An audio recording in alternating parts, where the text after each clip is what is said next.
जय हिंद। आज के करंट अफेयर देखिए। पहला करंट अफेयर है, भारत का ये पहला एयर कार्गो मिशन है जो अंटार्कटिका में लैंड किया है। ये फर्स्ट भारत की डायरेक्ट कार्गो फ्लाइट है जिसने अंटार्कटिका में लैंड किया है।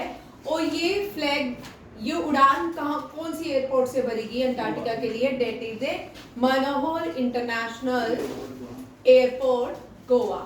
इसको मापा एयरपोर्ट भी कहा जाता है। आप देखिए गोवा जो है, आवाज तो मेरी आ रही है, ठीक है नहीं?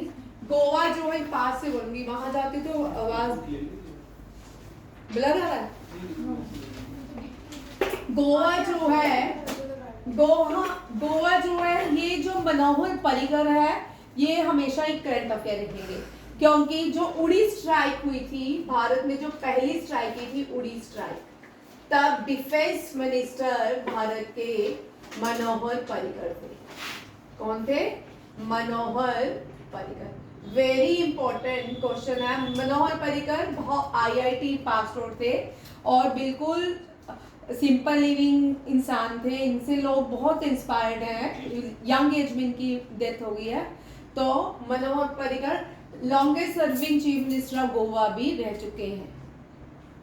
कहते हैं कि एक बार ये अपनी साइकिल में जाते, मोटरसाइकिल में, तो एक ब्यूरोक्रेट से व्यक्ति था, तो उनकी मनोहर पर्रिकर को बोलता मैं अपने बाप को बुलाऊंगा। तो ये बड़ा फेमस किस्सा है वहाँ का। तो बोलते मैं CM को बुलाऊंगा, ठीक है, इस तरह कुछ किस्सा है। तो ये बोलते थे कि स्टेट की बात जाननी है तो चाय के ठेले पे जाके मिलती है न्यूज। वो अपनी स्टेट में चाय के ठेलों में बैठ के स्टेट की पूरी जानकारी लाते थे, कहाँ कहाँ पे करप्शन है। आप गोवा में घूम सकते हो आराम से। सबसे स्मॉलेस्ट स्टेट है भारत की, याद रखिएगा। पॉपुलेशन वाइज नहीं, एरिया वाइज सबसे स्मॉलेस्ट स्टेट है। गोवा में आप कहीं भी घूम सकते हो, पूरा गोवा आप आधे घंटे में घूम सकते हो। सुंदर है। गोवा की कैपिटल है पणजी, ठीक है। गोवा पहले मद्रास प्रोविंस में आता था, बॉम्बे प्रोविंस में। किस में आता था? बॉम्बे प्रोविंस। जो गोवा की ऑफिशियल जो लैंग्वेज है that is the Konkani. It is also including in the schedule 8, ठीक है, as a official language of India, ठीक है, ऑफिशियल लैंग्वेज ऑफ इंडिया, ठीक है। कोंकणी भी भारत की ऑफिशियल लैंग्वेज 22 लैंग्वेज में से एक जो है वो क्या है? ऑफिशियल लैंग्वेज है। ये भी याद रखिएगा। रिसेंटली मोपा एयरपोर्ट को बेस्ट एयरपोर्ट का अवार्ड से सम्मानित किया गया है 2025। इससे पहले इसका नाम था गोवा इंटरनेशनल एयरपोर्ट, अब इसका नाम है मनोहर इंटरनेशनल एयरपोर्ट। अंटार्कटिका, भारत ने जो उड़ान भरी है वो अंटार्कटिका के लिए भरी है। अब ये अंटार्कटिका जो है ये कहाँ पे है? सदर्न हेमिस्फीयर में लाई करता है। कहाँ पे? सदर्न हेमिस्फीयर में लाई करता है। अब इस अंटार्कटिका को हम व्हाइट डेजर्ट के नाम से जानते हैं। व्हाइट डेजर्ट या वर्ल्ड का लार्जेस्ट डेजर्ट भी इसी को ही कहा जाता है। Largest desert of the world is Antarctica, ठीक है। अब इस अंटार्कटिका की जो लॉन्गेस्ट रिवर है उस रिवर को ओनेक्सी कहा जाता है। Onyx is the longest river of Antarctica. ये UPSC में लास्ट कुछ 1 ईयर से क्वेश्चन आ रहे हैं अंटार्कटिका से, ठीक है। और एंड द लॉन्गेस्ट हाईएस्ट जो पीक है अंटार्कटिका की माउंट विंसन है, माउंट विंसन है। और भारत के जो रिसर्च सेंटर है, भारत का जो एक्टिव रिसर्च सेंटर है वो भारती है एंड मैत्री है। और जो नॉन फंक्शनिंग है, जो अब काम नहीं करता है, डेट इज ए गंगोत्री जो है ये सबसे पहला रिसर्च सेंटर अंटार्कटिका में भारत ने ओपन किया था। और अब जो एक्टिव रोल प्ले करते हैं भारती एंड मैत्री, ये दोनों याद रखिएगा। भारती और मैत्री जो है ये क्या है? ये रिसर्च सेंटर है भारत के अंटार्कटिका में। अंटार्कटिका व्हाइट डेजर्ट कहलाता है, सदर्न हेमिस्फीयर में लाई करता है, largest coldest desert of the world भी है, coldest desert of the world भी है, and the longest river on earth, highest peak is Mount Vincent, and कभी यहाँ पे जो रिसर्च करते हैं यहाँ पे भी जितने भी माइक्रोस्कोप्स होते वायरसेस होते हैं वो वहाँ कोल्डेस्ट प्लेस में भी पाए जाते हैं, हो सकता है कि सदियों पुराने वहाँ कोई वायरस हो, कोल्डेस्ट प्लेस में भी पाए जाते हैं और हॉटेस्ट प्लेस में भी पाए जाते हैं। ये कोल्डेस्ट प्लेस में लिविंग रहते हैं, ठीक है। अगर ये वायरस किसी के संपर्क में आए दुनिया में, जैसे कोविड की तरह डिजीजेस हो सकती हैं, ठीक है। अभी रिसेंटली आप मुझे क्वेश्चन बताइएगा, अंटार्कटिका में कौन सा वायरस पाया गया? सॉरी। नेक्स्ट है Indira Gandhi international airport new Delhi में है। यहाँ पे CISF काम करती है। एयरपोर्ट्स में कौन सी गार्ड्स होते हैं? CI सिक्योरिटी जो होती है वो CISF होती है, central industrial security forces. Kempegowda international airport Bengaluru में है। बेंगलुरु सिटी जो है केम्पेगौड़ा ने बनाई थी और इंटरनेशनल एयरपोर्ट भी उन्हीं को डेडिकेट किया जाता है।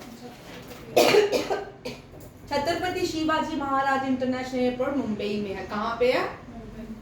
मुंबई में है। नेक्स्ट क्वेश्चन देखिए, इंडियन कोस्ट गार्ड शिप, ये जो इंडियन कोस्ट गार्ड शिप है अक्षर जो है कमीशन किया गया है कैरिकाल पुडुचेरी में। हम ये पढ़ चुके हैं, मैंने आपको भी रिसेंटली पढ़ाए थे। फास्ट पेट्रोलिंग वेसल्स हैं जो भारत ने 8 कमीशन करने हैं। इनमें से जो सब रिसेंटली जो हुआ था अटल कमीशन किया गया था। अब अक्षर को इंडियन कोस्ट गार्ड में कहाँ पे? कैरिकाल पुडुचेरी में कमीशन कर दिया गया है। इंडियन कोस्ट गार्ड अक्षर वाज कमीशन एट कैरिकाल पुडुचेरी। ये सेकंड है, 8 बनने हैं। लास्ट ये क्या है? जो लास्ट बना था अदम्या जो है फास्ट पेट्रोल वेसल्स है, ये कोस्ट गार्ड के लिए है। किसके लिए? इंडियन कोस्ट गार्ड्स के लिए। इसको गोवा शिपयार्ड लिमिटेड ने बनाया है। 60% इंडिजीनियसली है, भारत के 60% जो इक्विपमेंट है वो भारत के लगे हुए हैं। 51 मीटर जो है इसकी लेंथ जो है 51 मीटर है और 320 वेट इसका 320 टन है। मैक्सिमम स्पीड 27 नॉट्स है एंड और नॉटिकल माइल्स 1500 नॉटिकल। समुद्र सीज में हम मेजरमेंट जो होती है उनको नॉटिकल माइल्स कहा जाता है।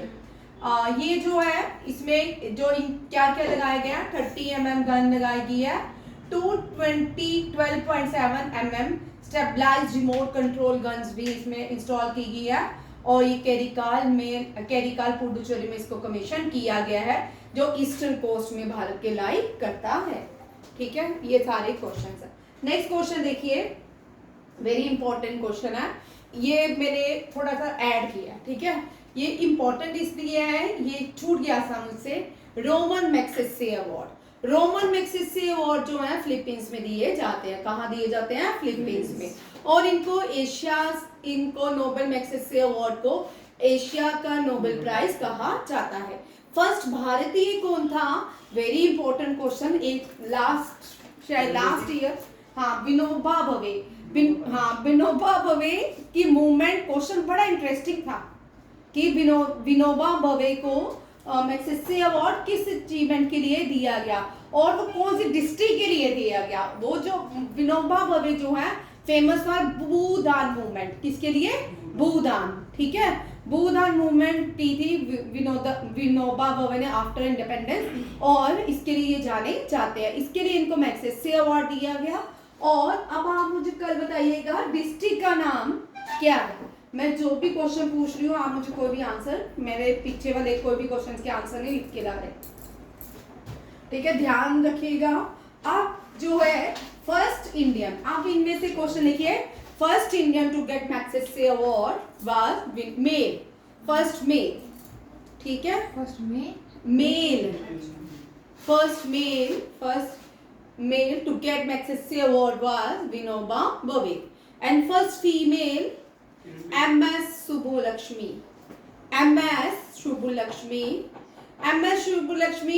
को she was the first classical singer who received the Magsaysay Award.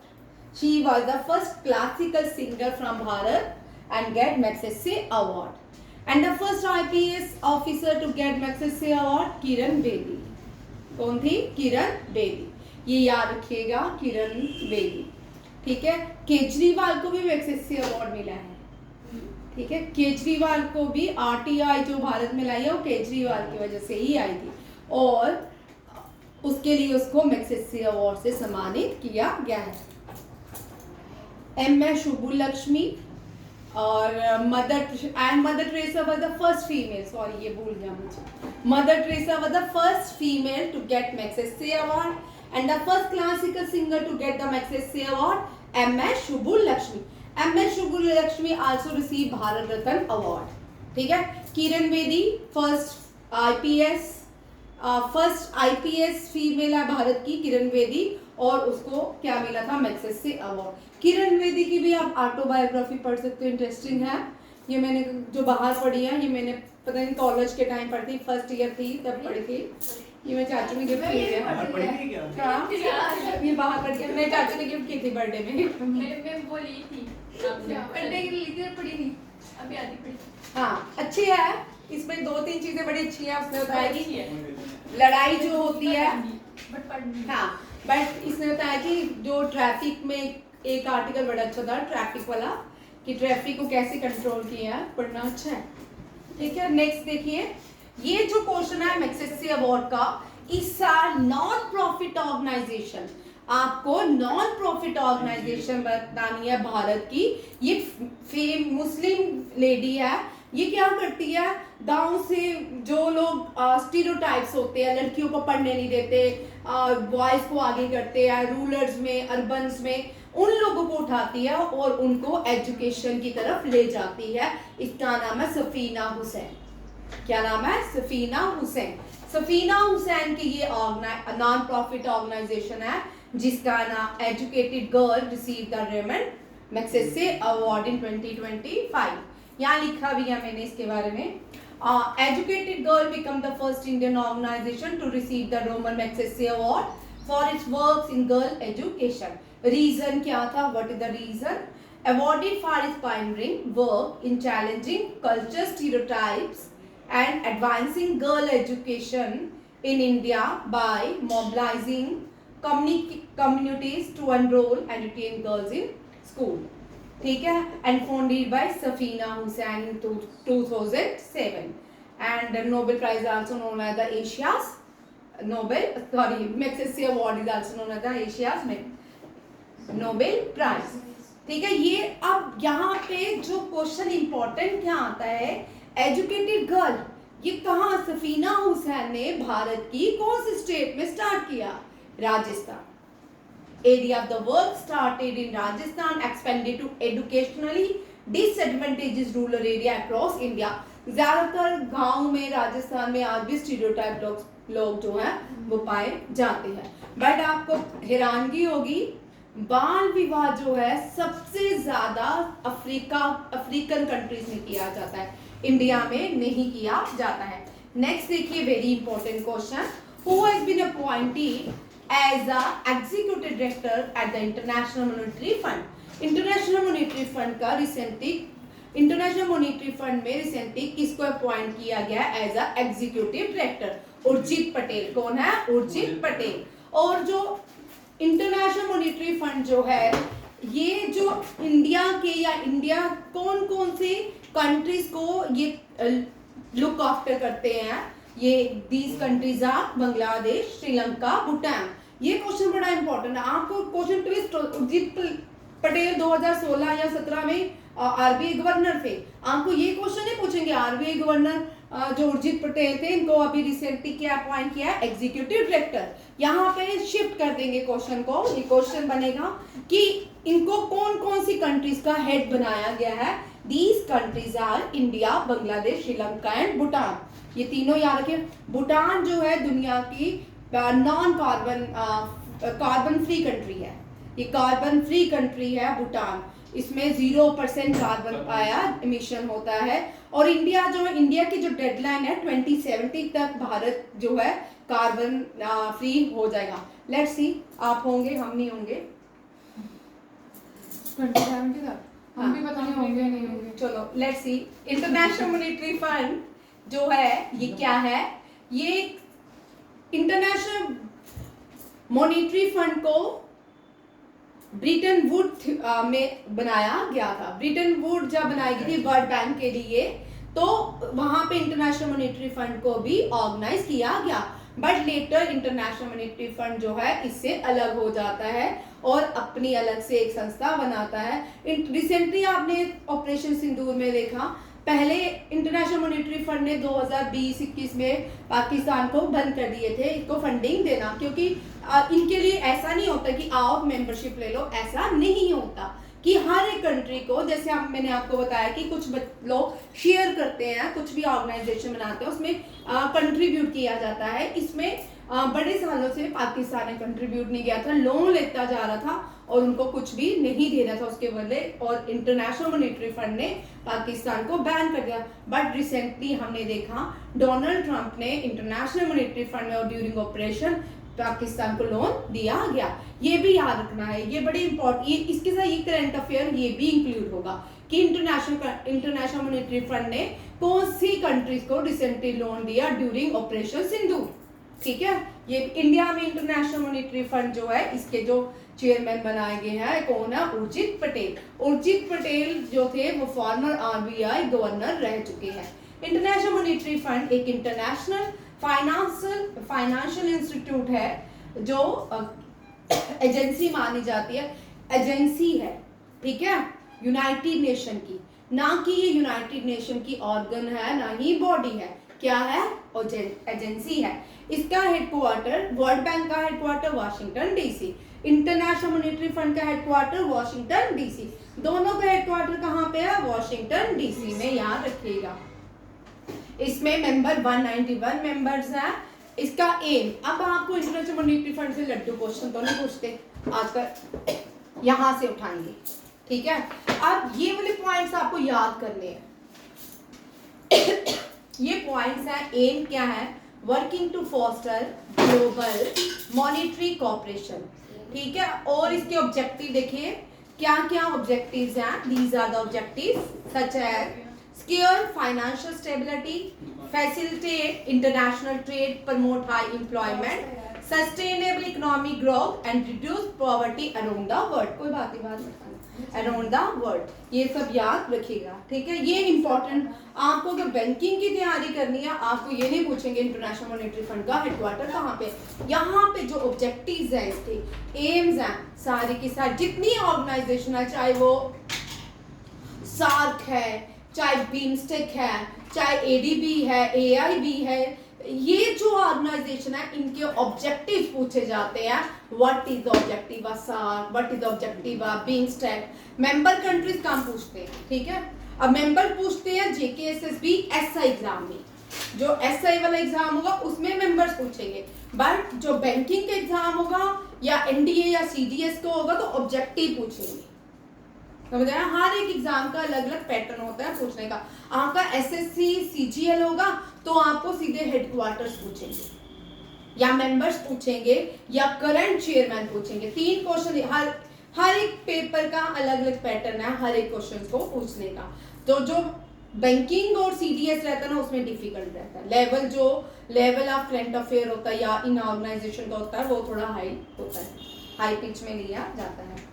आप देखो 1944 ब्रिटेन वुड्स में इस कॉन्फ्रेंस में ये एस्टैब्लिश की गई थी। अब ये आइडियाज किसके थे? ब्रिटेन वुड में जो आइडियाज था Harry Dexter white and John Maynard Keynes. Very very important question.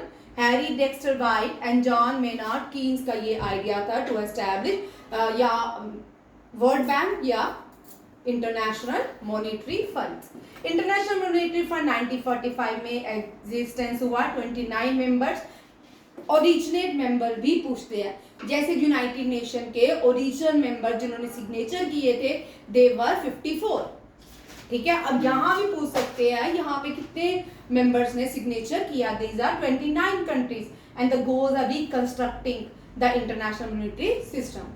International Monetary Funds were originally adopted part of Bretton Woods System Exchange Agreement in 1944. Very very important. अब इसमें से मैंने 2 question खा लिए हैं। अब फर्स्ट क्रिस्टलिना, चेयरमैन जो है क्रिस्टलिना है, कौन है? क्रिस्टलिना। हाँ, क्रिस्टलिना का पूरा नाम चेक कर लीजिएगा, मुझे एग्जैक्ट नाम नहीं याद। और first female deputy chairman, first female deputy chairman, she was Indian origin, she belongs to Indian origin, born in Andhra Pradesh, Geeta Gopinath, Geeta Gopinath, Geeta Gopinath ये फर्स्ट जो है फीमेल है wall hang on the wall of international Monetary Fund.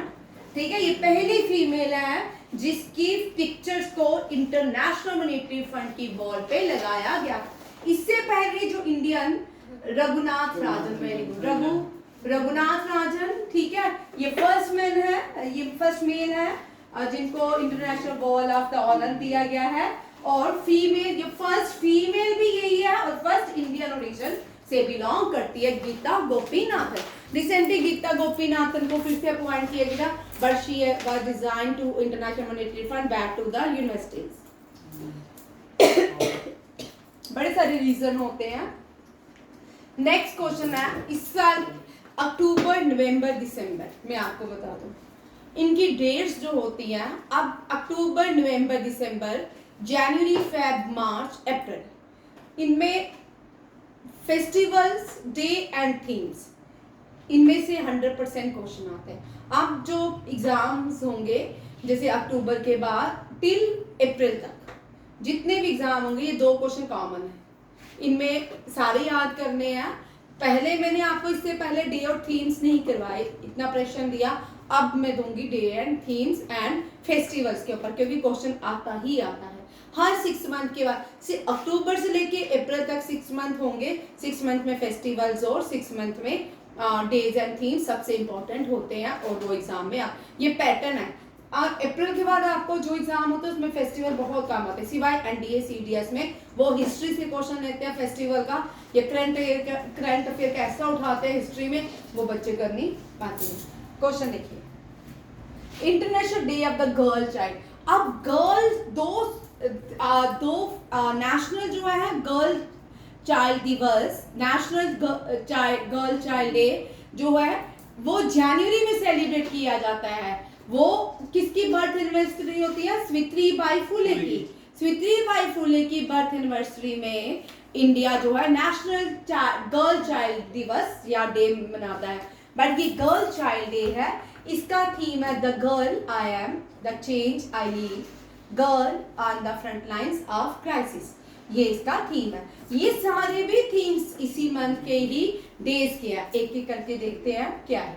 International day of girls child celebrate on the 11th of October and theme अभी मैंने read किया, October world migratory bird day 11th of October and theme is share space creating bird friendly cities and communities, ये इसका theme है। World postal day 9th of October को celebrate किया जाता है, hashtag post for people local services. ये letters आना अच्छी बात होती थी, लेटर्स आते थे, खोलते थे, बड़ी एक्साइटमेंट होती थी, ठीक है। अब ये एक तरह के अब तो ओपन हो गया WhatsApp, hi hello, hi means bye bye, ठीक है।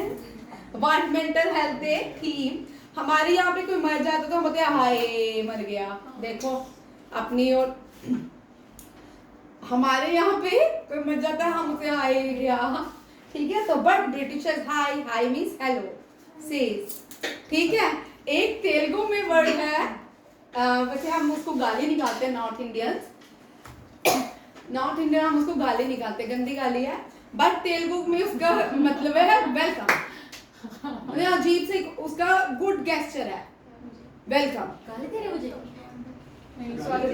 ये वर्ड मेंटल इस तरह ये जो है, ठीक है, वर्ड है नॉर्थ इंडियन वाले तो लड़ने शुरू करते हैं। Word mental Health day access to services, mental health in catastrophes and emergencies. These are the themes of different days, ठीक है। नेक्स्ट देखो, हाय हाय ये कहाँ से आ गया? एग्जीक्यूटिव डायरेक्टर रिसेंटली किसको एग्जीक्यूटिव डायरेक्टर, अब बाद में बात करना, रिसेंटली किसको एग्जीक्यूटिव डायरेक्टर बनाया गया है रिजर्व बैंक ऑफ इंडिया का, ठीक है, ये है सोनल सेन गुप्ता। सोनल सेन गुप्ता की अपॉइंटमेंट हुई है as a executive director. Sanjay Kumar जो है आरबीआई गवर्नर बने। आशीष पांडे और श्रेष चंद्र श्रेष चंद्र मुर्मू जो है ये डिप्टी आरबीआई गवर्नर अपॉइंट हुए। एक एक करके देखो सबकी अपॉइंटमेंट्स, ये बैंकिंग की अपॉइंटमेंट्स हैं। Executive director of RBI Sanjay Kumar and Sanjay Malhotra was the RBI governor, ठीक है। MD and CEO of Karnataka Bank जो है Raghuvindra Srinivasan Bhatt. MD and CEO Union Bank of India Ashish Pandey. MD and CEO Central Bank of India Kalyan Kumar. Deputy governor of RBI Shri Chandra Murmu, ठीक है। ये सारी आपको recently appointments हैं जो अक्टूबर में हुई है। मम्मी क्या उसका भाई था गिरीश चंद्र मुर्मू? नहीं, 26 CEAT जो होते हैं ये international cricketer of the years award दिए जाते हैं। ये 2024 के जो है इस साल दिए गए हैं और बेस्ट प्लेयर जो है रोहित शर्मा को दिया गया है। जो रूट जो है international player of the year and Sanju Samson को भी अवार्ड दिए। विराट कोहली को नहीं कुछ मिला। देखें 27 CEAT cricket rating award held in Mumbai global cricket talent के लिए ऑनर किया जाता है। Rohit Sharma leading India to consecutive ICC title in 2024।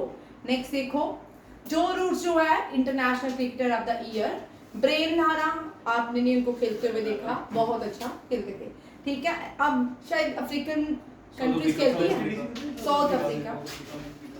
Life time नहीं, ब्रेन लारा वेस्ट इंडीज का था, वेस्ट इंडीज का, अफ्रीका का नहीं था, हाँ, ठीक है। Lifetime achievement award B S Chandrasekhar lifetime achievement of the year award.